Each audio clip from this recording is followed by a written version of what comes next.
your contract has party A, party B, and party C, run. Run for your life.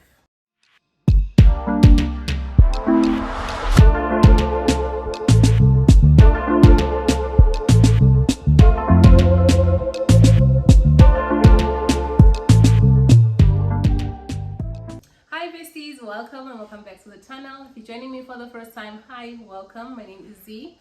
I'm from South Africa. I work and live here in China, and I make content surrounding my life as an English teacher here in China.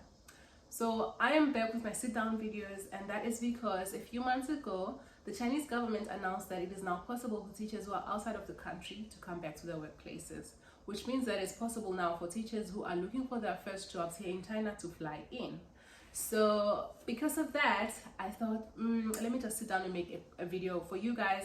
And on this video I wanted to talk about contracts. So if you're going to be coming here for the first time to work as an English teacher, this video might be for you. So on today's video I want us to talk about contracts. I want us to talk about components that are important in a contract. Now I need to make this disclaimer: I am not a contractual lawyer, I am not an attorney, and I am not a legal professional of any sort. So do take this with a grain of salt and do your own research and be safe.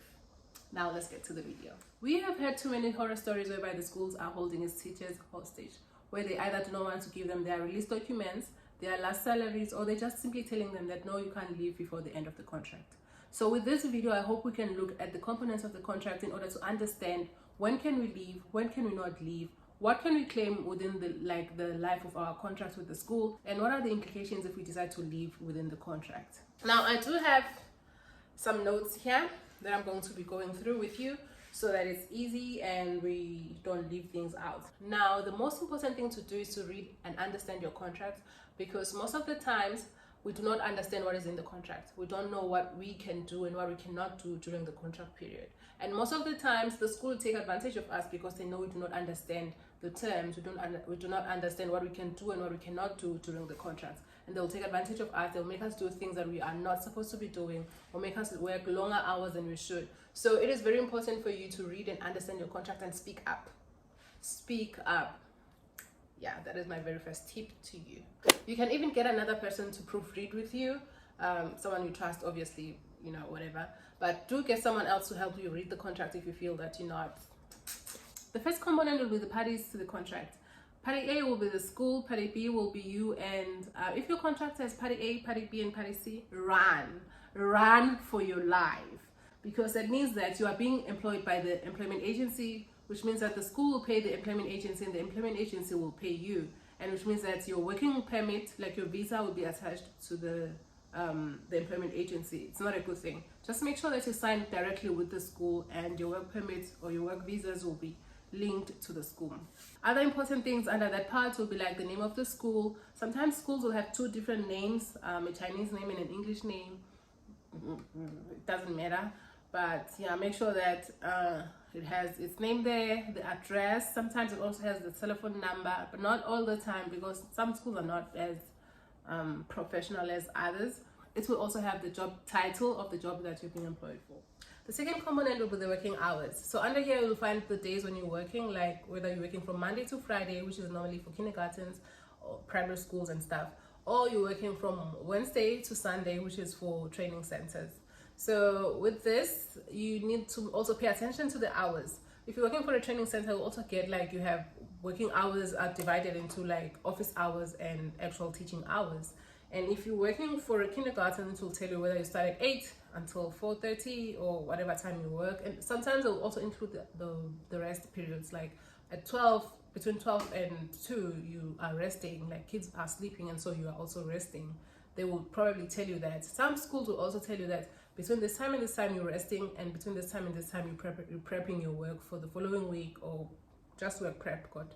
So yeah, just check that and be aware of that. Because when I worked for my first job here, I worked for a training center, and as per my contract I was supposed to start work at 4 every day, but they made me start work at 1:30 because other teachers were starting at 1:30. The Chinese teachers were starting at 1:30. The one teacher that they had, who was an international teacher, was illegal, and he didn't have much say on things, so he just did whatever they wanted him to do. And I was going to work at 1:30 like everyone else instead of 4, and I would just sit there between 1:30 and 4 because there's nothing to do. There's nothing, literally nothing. And there's not much of preparation you do for training centers because they have everything figured out. They have their flashcards, they have their lesson plans, they have everything figured out. You just come in and teach and go home. So I literally was just going in there for nothing. And I wasted so much of my time just sitting there doing nothing because I was terrified of speaking up when I started. Right, now, another component would be visa and health check fees. Make sure that the school is paying for those fees because you already have so many things that you're paying for if you're coming here for the first time, and you don't want to be paying for things that the school could potentially be paying for. Just make sure, check if it's in your contract. If it's not, ask them about it before you sign your contract. They can always change the contract. They can always add things, remove things as you request before you sign. Ideally, your contract should be in both English and Chinese, but however, should you have conflict or whatever, Chinese supersedes English. But just make sure that it is translated to English by the school before you sign. Okay. Now we move to salaries and bonuses. So here, the school should tell you if you have a probation period and how long it is if you have one. So usually it will be 1 month, and sometimes I will tell you that your salary during probation is less by 1,000 or is less by whatever. Just check that and confirm with them. If your probation period is more than 1 month, it's not ideal. Like, why should a probation be more than 1 month? Especially if you're being paid less during the probation period. But if you're being paid the same amount of money, then it's fine. I wouldn't complain about it. But if it's like I'm getting paid 1,000 less than my actual salary during the probation period, and my probation period is like 3 months, no, not good. Just check that with the school. Ask them to reduce it. If it affects your salary, ask them to reduce it. If it doesn't affect your salary, just leave it as it is. That's my suggestion. Okay, so your salary should also be there. It should also state if it's pre-tax or after-tax, because I know training centers like to pay you a salary that is after-tax, and kindergartens, they pay you a pre-tax figure. Yeah, just know that. Lateness or missing work. So with this, you want to know what is the penalty involved. If you're coming in late, they might charge you a fee. I know with my school, they used to dock us 100 kwai. If you're coming in late, whether it's 1 minute late or 5 minutes late, they'll dock you 100 kwai. So make sure that you know and understand what is the circumstance with your school and try and not come in late. With missing work, sometimes they'll charge you a day's work salary, like they will dock a salary for a day. Make sure that you know how much they're supposed to take away from you if you're missing work for the day. And also know that if it's like you're missing work because you're sick, get a sick note and submit it on time, and then they're supposed to pay you for that. Just know what it says. Sometimes they'll tell you that if you're sick, you can take 1 day off and not need to bring in a sick note, or they will tell you that you need to bring in a sick note. Just know all of those things. Know what your school wants. Know how to maneuver around, because essentially school is trying to save money and you are trying to get money. So try and find ways around it. Make sure that the school is paying you well, and also try and not be late. Try and not miss work. Like, I've never missed work last year, like in my previous job. Never missed work, and I'm proud of that. Then it will have the commercial insurance part. The government requires schools to pay the insurance for its employees. So make sure that the school pays the commercial insurance for you and it is covered on your contract. Like, it says that the school will pay commercial insurance for you, whatever. Make sure that it's there. Pay period, cycle, and date. Your contract should tell you exactly when you're supposed to be getting paid. If you're getting paid on the 10th, 15th, 25th, or the 30th, like the last day of the week, last day of the month, it should tell you. And it should also tell you that you're getting paid on the 30th. Should the last day of the month falls on a weekend, you get paid on a Friday or on a Monday. Like, it should be specific with these details, because what I've noticed is that Chinese people don't care about salary dates and stuff, because sometimes they'll pay you at 6 p.m. Like, you work together, someone is getting paid at 6 p.m. but someone else was paid earlier, was paid at 1:30 p.m. And also I've actually experienced being paid a day late. I don't know why. I just don't know why. But just make sure that the dates are there, even when they make these mistakes of paying you late. If you want to make a claim, you can, because the date on your contract says a specific date and they haven't paid you on that day, then you can actually have a claim and it's valid. Annual bonus and flight reimbursement. So make sure that that is covered on your contract, and it tells you specifically when can you claim, how can you claim, because what I've noticed is that some schools will put in a flight reimbursement to your country, and in the past 3 years no one has been able to go home and come back. So how am I supposed to claim that if I'm not going home? I'm supposed to be able to claim this. If they can change it to annual bonus, make them change it to annual bonus. And if they can change the terms to the flight reimbursement, ask them to change the terms to the flight reimbursement, because at the end of the day, if it's on your contract, you should be able to claim it. And if it says like go home and come back, no one is able to go home and come back. Are you trying to give me this money or not? You know, just try and see how they can change that and make it like feasible, like something that you can actually claim and get. Accommodation. So here the contract can either offer you an actual accommodation or an accommodation allowance. With an actual accommodation, it means that you can just walk in with your bags and start living your best life. But if the contract is offering you an allowance, like an accommodation allowance, it means that you have to have money in your hand from your mom or your dad or your pocket and find an apartment, pay rent for 3 months, a deposit, and an estate agent's fees before you move in. But at the end of the month, at the end of each month, the school will give you whatever amount you guys agreed on for the rent. Like at the end of the month, they'll give you 1 month's rent allowance, but you have to pay up front for 3 months the deposit and the agent's fees. So if you are someone who doesn't have money problems, you can do whatever you want. But if you're someone who's on a budget, just try and get a school that is offering you an actual apartment so that you don't have to pay all these fees. Vacation and leave. This highly depends on the type of school that you work for. If you're working for a training center, you're most likely going to get like 11 days in a year or something random like that. If you're working for like a kindergarten, primary school or whatever, you're going to get summer vacation as well as winter vacation. And you're also going to get the Chinese holidays that are like always coming around. Like there's a lot of Chinese holidays, you're going to get that as well. And yeah, but if you're working for a training center, you get those specific days that they're giving you, and then you get the Chinese holidays. But sometimes they make you work the days that you took off, like they make you back work the days that you took off. I forgot to mention that you must also look out for whether your holidays are paid for or not. I know this with kindergartens, sometimes they pay for the holidays, like you go on holidays for 6 weeks and that is paid. Or you go for the holidays and you get paid 50% of your salary. Look out for that. Training centers do not usually pay during holidays, but it also depends on each contract. If you have a choice, choose a kindergarten, choose a primary school over a training center. Training centers don't have a lot of holidays compared to kindergartens and primary schools and stuff. If you are someone who wants to have a lot of holidays, rather choose a kindergarten or a primary school and so on, not a training center. I hear some people saying that training centers pay more than kindergartens and primary schools and other schools.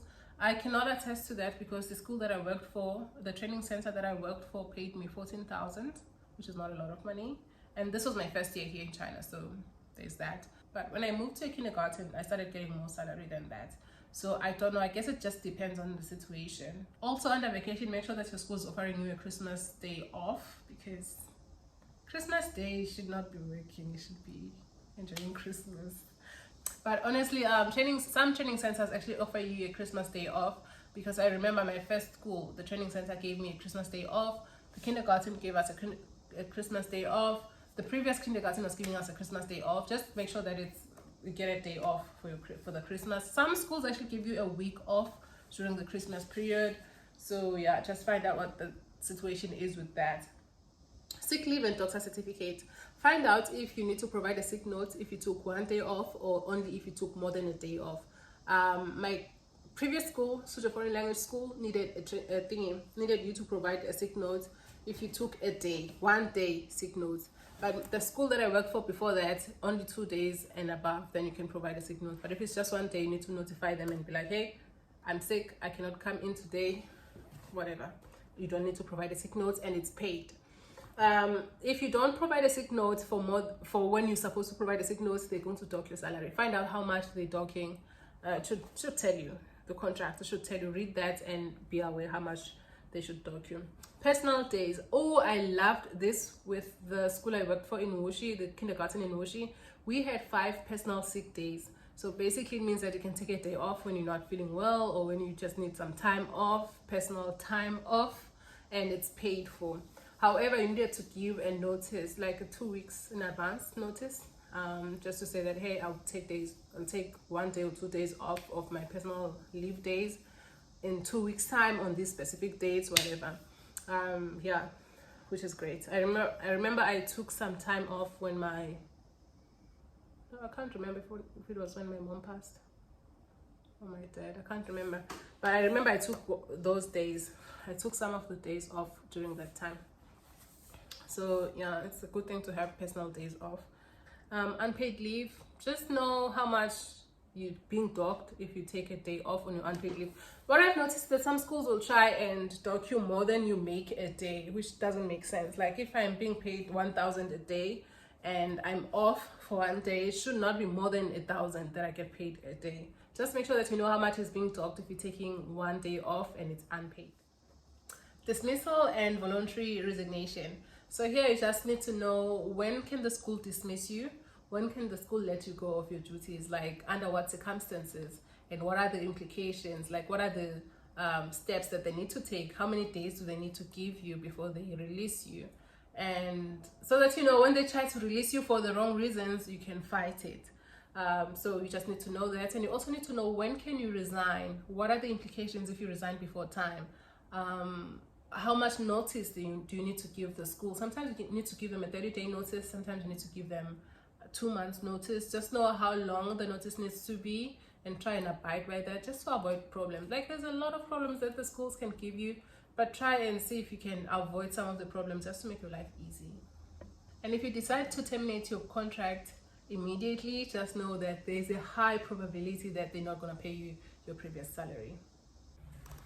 And the last one will be the force majeure. With this one, in these COVID years that we're living in, it will refer to things like, what is the school going to do during lockdown? Are they going to be able to give you a salary? Are they going to give you a certain percentage of your salary? Because that is better than getting a minimum living wage, and it's better than getting nothing. Make sure that your contract covers that. Make sure that your contract states how much the school is going to pay you during lockdown, and if it's going to pay you a certain percentage, or if it's going to give you your full salary. Just be aware of that. If there's anything that I've learned during these hard COVID times and lockdown times, is that a school should be able to support its teachers, and this is not a money thing. This is not a salary thing. This is an everyday life thing. This is a mental health thing. This is being able to get by everyday thing. So just find out if your school is a good school. Try and speak to the teachers, and teachers as in like the foreign teachers that are already there in the school, and find out if they were being paid during lockdown. Find out if they were able to like talk to someone during lockdown, because honestly, the school I worked for taught me that actually they didn't care about us. They called us a family, but when lockdown hit, no one could even text to say in the group, each person individually, like in the group, text and say, hey, how are you guys doing? Do you need anything? Are you able to order water? Are you able to get food where you are? Because honestly, that goes a long way. And it takes just 1 minute to say, hey, are you guys okay? Do you need anything? Are you able to order food from where you are? Just find a good school, people. In fact, finding a good school is impossible, but try and find a school where the other teachers are staying in the school. Unlike our school where everybody left. Well, not everybody, but most of the teachers left. Just see if the school is able to retain its teachers. If it's able to retain at least 50% of the teachers, then at least you know it's not that bad. It's like, okay, maybe they're leaving because of their personal reasons, but it's not a bad school. But if most of the teachers are leaving, then it's probably not a good school. So try and speak to the teachers that are currently there, the foreign teachers that are currently teaching in that school, and see if you can find out how the school is, if it's a good school to join. Because I know that if you speak to the foreign teachers, they will tell you the truth. It's not like, I won't tell you to come to my school knowing that my school is bad. I'll tell you that it's not a good school, but you can come because you are able to live every day here. Then it's up to you to decide if you can come. But with my previous school, if you were to ask me I would say don't do it. Don't do it. Don't do it. Now that wraps up our today's conversation. If you have any other things that you would like to add, like other components that you think are important to be included in the contract, please leave them down below in the comment section. I would love to know about them. I would love to read about it, because this is just based on my experience and the contracts that I've seen.